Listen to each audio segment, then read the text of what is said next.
Amigos da Local TV, canal 25 da NET, estamos aqui para mais uma apresentação do programa Cenário. Hoje, o nosso entrevistado é o professor Luiz Leite, da Exanc, professor na área de finanças, estratégia comercial, empresarial. O Luiz Leite é uma figura muito conhecida na cidade, nos meios políticos, onde ele militou por vários anos, figurando principalmente como secretário de Finanças, 2 ou 3 gestões municipais.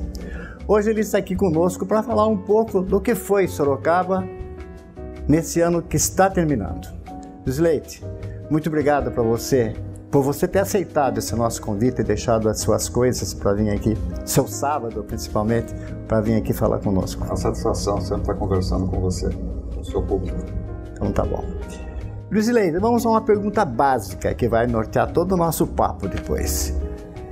De 1 a 10, que nota você dá para Sorocaba em termos sociais, políticos, econômicos neste ano? Acho que 7 é uma boa nota. 7? É uma boa nota. É uma boa nota. Um ano tumultuado, um ano de eleição, um ano de Copa, muitos problemas. É mesmo, né? Tivemos Copa, eleição. Então eu acho que 7 é um bom número, é uma boa nota. Certo. E qual é o setor assim, que você elegeria como mais privilegiado dentro desses segmentos que eu falei para você? Olha, eu vejo que, na realidade, a cidade passa, não só Sorocaba, mas toda a cidade passa por um problema de transição muito grande. A gente está tendo em todas as cidades um nível de solicitação cada vez maior e uma quantidade de recursos que não acompanha isso. Então isso gera um problema bastante grande. Outro drama é, na realidade, o problema da gestão municipal. Cada dia está mais complicado. Tempo atrás, o presidente do Tribunal de Justiça soltou um artigo muito interessante chamado Pobres Prefeitos, da dificuldade que os prefeitos hoje têm para administrar uma cidade, pela interferência de vários órgãos externos, órgãos que, na realidade, acabam trabalhando na consequência e não conhecendo as causas, e isso dificulta. Você está falando do Ministério Público? Não só o Ministério, a própria Justiça. Hoje, vamos dizer, as decisões judiciais são muito fortes, né? E é uma decisão que tem de ser obedecida, porém, sem avaliar a possibilidade do cumprimento daquilo. Isso gera uma confusão, uma certa desorganização na gestão, no planejamento, mas eu acho que é uma fase do país, do Estado, que nós vamos superar no tempo. Sabe, Luiz, e essa questão tributária, né? Por que o prefeito que é responsável pela gestão da unidade básica de produção do país, ele sempre tem que estar de chapéu na mão? Esse é um ponto-chave. Na realidade, a competência tributária, 70% está na mão da União. Sim. 24% na mão do Estado e 6% na mão do município. Isso é a média brasileira. Só que ninguém mora no Estado nem na União. Todo mundo mora no município, é lá que ele estuda, lá que ele fica doente. Lá que ele toma água. Lá que ele toma água, lá que ele tem que ter transporte. Certo. Isso acaba transferindo para o município uma série de obrigações que, teoricamente, ele dependeria de uma transferência de recurso. Recurso esse que não vem à altura. Se a gente olha o problema da saúde, né, que repercute de forma sistemática sobre as prefeituras, sobre os prefeitos, e a gente for olhar, na realidade, a transferência que o SUS faz para as operações de saúde, para as condições de saúde, para as ações de saúde, elas não se alteram há muitos anos, né? E, na realidade, quem acaba tendo de complementar isso acaba sendo o prefeito, porque ele é autoridade acessível à população. A população, Você encontra o prefeito no supermercado, na igreja, no clube, então ele acaba sendo pressionado de algo que ele não tem ferramentas, às vezes, para resolver. Houve uma questão há pouco tempo em Sorocaba, acho que há 2 anos, em que entidades assim, particulares e mesmo o Ministério Público, eu acho, passou a pressionar a prefeitura em relação à solução do problema de doentes mentais, que era particular, mas o particular não estava se comportando bem. Isso cai na mão da prefeitura. E todo mundo exigindo da prefeitura, deu um gasto enorme para a prefeitura, inclusive tratando de 70% dos doentes nesse determinado local não eram sorocabanos, não eram da cidade. e esse custo passou a pesar sob lei, sob ordem de lei, pesar para Sorocaba. Isso não é correto, né? Eu acho que essa é a transição que eu estava comentando. Quer dizer, nós estamos ainda com o regramento dessas coisas desorganizado. Acho que é um país que está vivendo um estágio exatamente de transição, né? Quer dizer, acho que o mundo hoje nós vivemos uma transição e nós como país dentro de uma transição interna também. E quando eu falo essa transição, é a transição da própria sociedade. E acho que nós vamos levar um tempo ainda para entender e perceber como manobrar esse tipo de coisa, como organizar esse tipo de coisa. Acho que leva tempo, mas não temos ainda, olha, a estrada é longa. Se você imaginar que nós devemos ter nos próximos 20, 25 anos um processo migratório do tamanho da população da Espanha, que vai se locomover das cidades pequenas e do campo para cidades médias, cidades grandes, é um negócio assustador. É um fato novo, crescente, que a gente não sabe como vai terminar isso. Quer dizer, vai reduzir mais ainda o homem no campo? Ah, com certeza, com certeza. Há uns anos atrás eu trabalhei numa série de seminários promovido pelo Instituto Brasileiro de Frutas, da Biográfica, e o que me assustava é que eu não conseguia ver cabelo preto na plateia. Quer dizer, não tem uma geração que na realidade vai seguir isso. A produção agrícola tem de ser extensiva, né? Muito mecanizada, pouca mão de obra, e na realidade o pequeno agricultor, ele até está lá, mas o filho dele não vai ficar. Verdade. Luiz, vamos falar depois sobre a questão industrial, mas vamos deixar para o segundo bloco. Vamos para um pequeno intervalo e voltamos logo em seguida. Aguarde. A Zona Norte é grande em tudo. Tem os maiores bairros, as maiores obras, os maiores parques e tem também o maior jornal de bairro de Sorocaba. Jornal Zenorte, há 9 anos, levando informação à Zona Norte. Agora semanal, toda sexta-feira nos melhores pontos da Zona Norte. Distribuição gratuita. Anuncie 3418-5285. Visite o portal de notícias jornalzenorte.com.br. Jornal Zenorte, a voz da Zona Norte. Construtora Prohidro, desde 1988, participando do desenvolvimento de muitas cidades, como Sorocaba, Campinas e São Paulo. Obras industriais como ABB, Alcoa, Texis, ZF, GE e muitas outras. Além de 2 unidades sistemistas da Toyota em Sorocaba e incorporações diversas. Uma construtora aberta a parcerias, buscando a viabilidade desde pequenas obras até grandes projetos, sempre cumprindo o cronograma da entrega. A Prohidro é uma empresa sorocabana com certificação ISO 9001 e ISO 14001. Conheça mais sobre a Prohidro. Acesse nosso site ou faça-nos uma visita. Estamos de volta ao programa Cenário, que hoje está entrevistando o Luiz Leite, personagem da nossa política, da nossa vida social que todos conhecem. Social e educacional, né, Luiz? Hoje o Luiz se dedica mais a professor lá na Exanc. Luiz, você trabalhou esse novo processo industrial, essa nova industrialização de Sorocaba, que eu considero a terceira fase, historicamente falando, você participou muito desde o começo e tal. Você acha que ela continua dinâmica? Não, eu acho que aí é um problema nacional. Nós passamos por um processo de desindustrialização muito grande.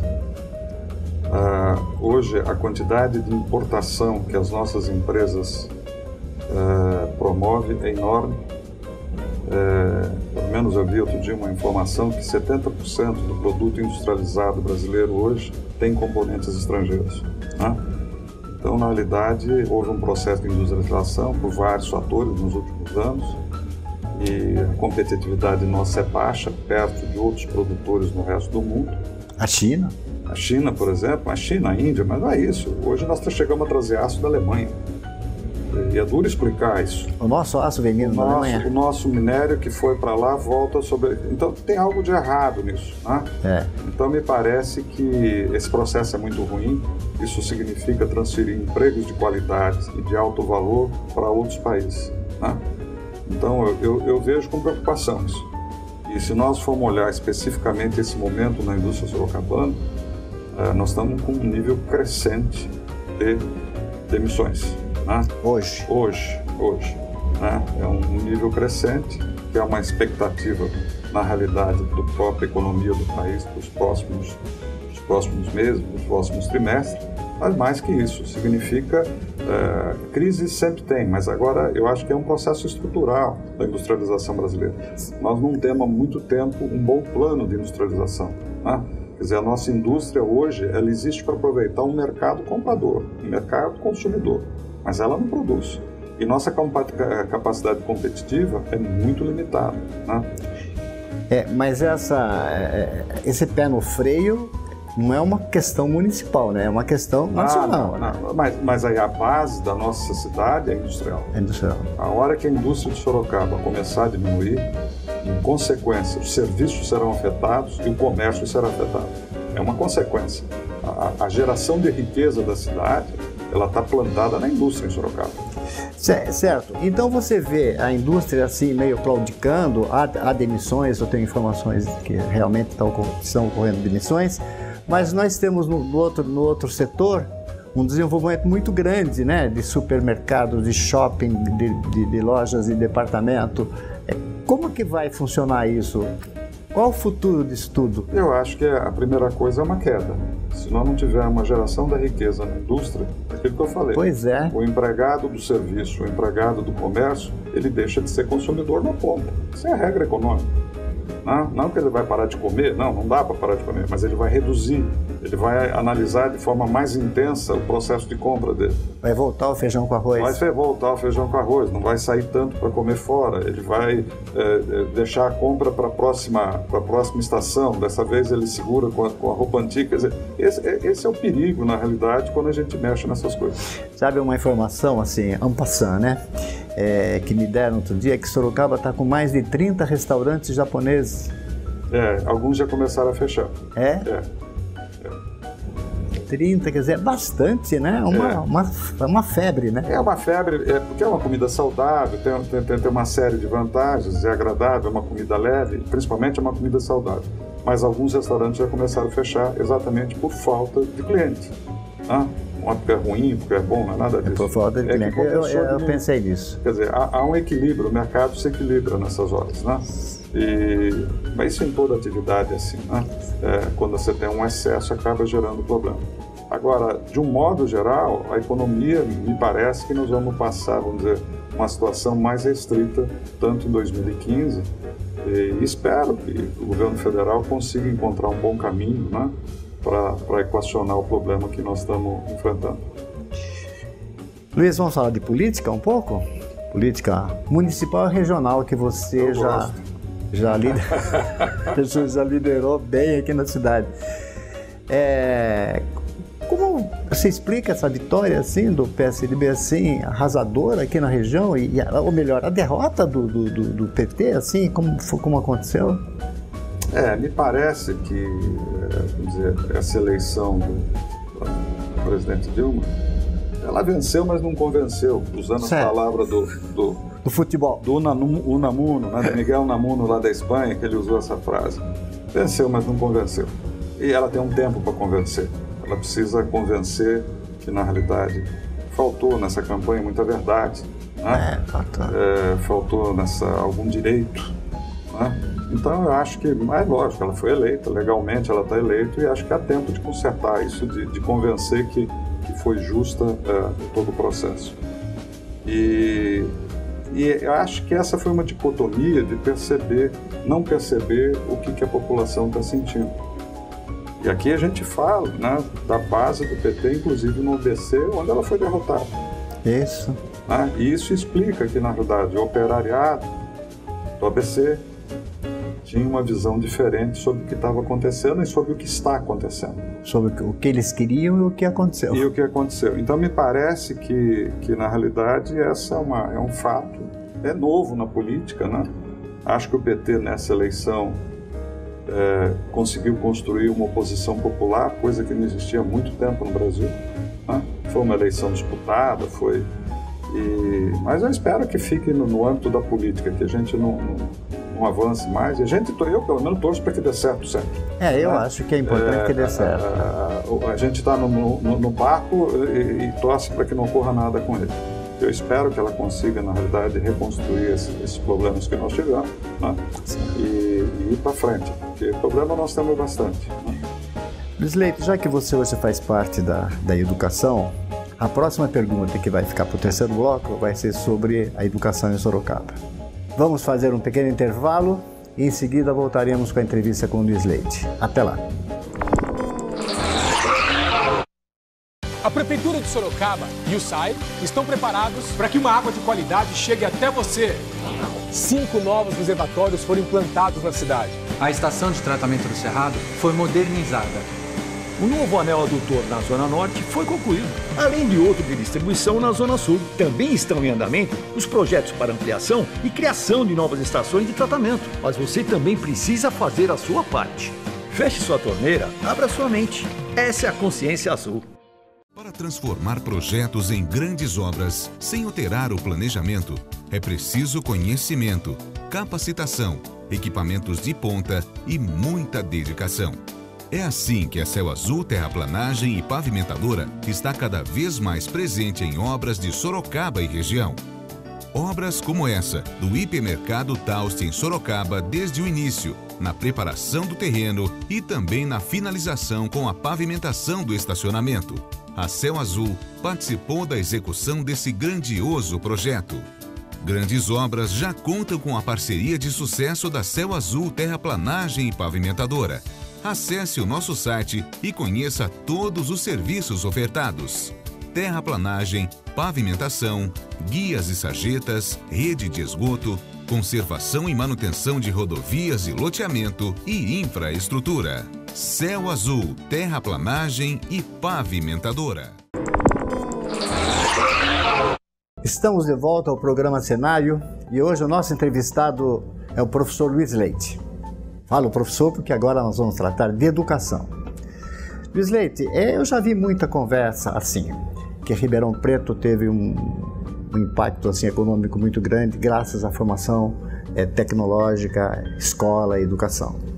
Que Campinas, mesmo caminho. Campinas tem seu desenvolvimento quase que sustentado pela Unicamp. Como que está Sorocaba nesse padrão? Sorocaba vem evoluindo? Olha, eu participei da comissão da Unesp, o reitor Trindade, que estudou a criação dos novos campos. Eu me lembro, E com isso nós fizemos a Unesp para Sorocaba. Né? A Unesp chegou. Depois nós conseguimos, num trabalho junto à Universidade Federal de São Carlos, trazer um campus para Sorocaba. Eu acho que eram duas coisas, ou uma coisa que faltava, que era a presença da escola superior pública na cidade. Nós contamos com a FATEC. A FATEC. Lembrando que a FATEC foi a primeira do estado, ela nasceu em Sorocaba, tem uma importância muito grande, ainda vinculada à história da escola dos ferroviários. Né? Exatamente. Quer dizer, tudo isso criou o Senai, e do Senai, quer dizer, Sorocaba tem uma presença no ensino profissional há muitos anos. Mas depois disso, quer dizer, eu acho que uma série de escolas vieram para Sorocaba, escolas de qualidade, né? Então, eu acho que a cidade está bem atendida nesse aspecto da escola superior. Tanto pública quanto particular. Como particular. Mas eu não vejo que o grande drama está aí. O grande drama nosso continua na formação básica e de uma confusão que se faz, de se chamar que a educação é a escola que dá. A escola dá ensino, da escolaridade. A educação é algo mais amplo que precisa nascer principalmente em casa. Né? Certo. E aí nós temos aquele que eu comentei, a transição da sociedade, tem uma série de problemas que se misturam. A escola, lógico, é básica na formação, de fornecer escolaridade, de fornecer ensino, mas isso não é suficiente. Quer dizer... Mas hoje, quando eles querem a criança o dia inteiro na escola, não há como se educar na família. Eu fico imaginando qual vai ser a relação familiar dessa geração daqui a 25 anos. Chega dormindo em casa, sai com sono. Então, esse é o momento da transição da sociedade, que eu acho que é natural. Nós vamos ter de entender e administrar isso de uma forma talvez diferente do que nós temos hoje. Eu não sou um conhecedor dessa área, mas acho que é uma dificuldade grande. É dificuldade, porque vamos supor que a escola, que você acabou de falar, ensina, dá conhecimento, né? Não dá educação. Então, qual é a receita para você ter numa cidade como Sorocaba, por exemplo, a educação e o conhecimento? Eu acho que Sorocaba é uma cidade bem atendida. Dentro do que está aí, é uma cidade atendida. Eu acho que a dificuldade maior está da própria sociedade, de como a gente melhorar isso. Eu acho que é uma fase de aprendizado, de transição, que não se resolve de um minuto para o outro. Nós precisamos entender esse processo, como é que funciona. Tem outros países que já passaram por essa fase, estão numa situação melhor, e nós temos de entender isso, como é que isso funciona direito. Hoje o poder público oferece toda a alternativa, como você falou, a criança chega ainda bebê lá, Verdade. E a gente fala o B1 é de 0 a 6 meses. Quer dizer, os meus netos com 2 anos já estão indo para a escola. Mas alguns vão antes, Alguns vão antes. Vão para creche, Vão para creche bebê. Então, eu acho que é um aprendizado nosso. A cidade oferece isso, em todos os níveis, mesmo na área pública, na área privada, oferece. Agora, nós não dominamos perfeitamente isso ainda, até pela transição da sociedade. A sociedade teve uma mudança muito grande nos últimos anos e não tem solução assim. É uma solução de aprendizado da própria sociedade para chegar a isso. Parece-me, Luiz, que nas escolas mais modernas, mais novas, principalmente de crianças, a direção está exigindo uma participação maior de pais e de mães dentro da escola. Fundamental isso. Deve ser esse processo de eu acredito que sim. De transformação. Eu acredito que sim. Quer dizer, eu acredito que é uma... Mas o grande drama que eu vejo é que, na realidade, aqui eu vou abusar um pouco, acho que nós perdemos alguns valores do passado e não conseguimos criar corretamente os novos valores. Não tenha dúvida. Então, é essa transição que eu digo que é a dificuldade. Eu consegui carregar os valores de meus pais, provavelmente de meus avós. Os meus filhos já carregam um mundo completamente diferente. Seguro, logicamente, alguns valores, mas muitos deles estão relacionados a uma vida diferente que existe hoje. E acho que essa transição que nós estamos passando, verdade, onde, na realidade, os valores passados deixaram de valer, ou pelo menos não tem o peso que tinham, e os novos não foram criados ainda. Certo. Então, acho que essa é uma dificuldade e reflete principalmente aonde? Quando a gente fala de educação. E precisamos parar de pensar que educação é só escola. Certo. A escola é parte importante da educação, mas tem algo muito maior. A mídia precisa colaborar com valores, criar valores. Hoje especialmente, Então a mídia precisa fazer isso, quer dizer, as entidades precisam fazer isso, criar valores. E aí assusta, que quando a gente vê as instituições em níveis maiores, a gente vê problemas onde valores são destruídos. E aí fica confuso de você fazer uma pregação quando você olha no horizonte. Não tem exemplo. Isso. Bom exemplo. Então isso cria uma certa dificuldade que dificulta essa transição. Acho que é por aí. É verdade. Luiz, fala-se muito na cidade assim que o casamento, quando chega nos 10 anos, é período de crise, é tomar cuidado. Não existe toda uma lenda em cima disso? E existe uma outra lenda que diz assim, o município quando cresce muito, chega lá pelos 700 mil habitantes, toma cuidado, senão complica tudo. O que você acha disso? O Sorocaba vive esse momento crítico? Eu fui um pregador dessa ameaça. Eu acho que 700 mil habitantes é a curva de inflexão de uma cidade. Quando ela chega em 700 mil habitantes, ela precisa ter consciência que caminho ela vai escolher. Isso. E acho que 700 mil é a curva de inflexão realmente. Ou ela caminha para um bom lugar, ou nós vamos ter dificuldade. Me assusta, foi o que eu falei, o processo migratório que tende a crescer. Sorocaba continua sendo uma cidade atraente, e essa visão acaba gerando um problema muito grande para a cidade. Nós temos uma visão ainda de município de uma forma ainda muito, vou usar aqui um termo, muito imperial, do modelo antigo de concepção. Então tá bom, você já nem falou provincial, já melhorou. É bem antigo, Na Europa, as cidades são entendidas como um condomínio. Espera aí, o senhor aqui é despesa desse condomínio ou o senhor é receita para esse condomínio? Certo. Porque, na realidade, quem paga a conta somos nós. Nós mesmos.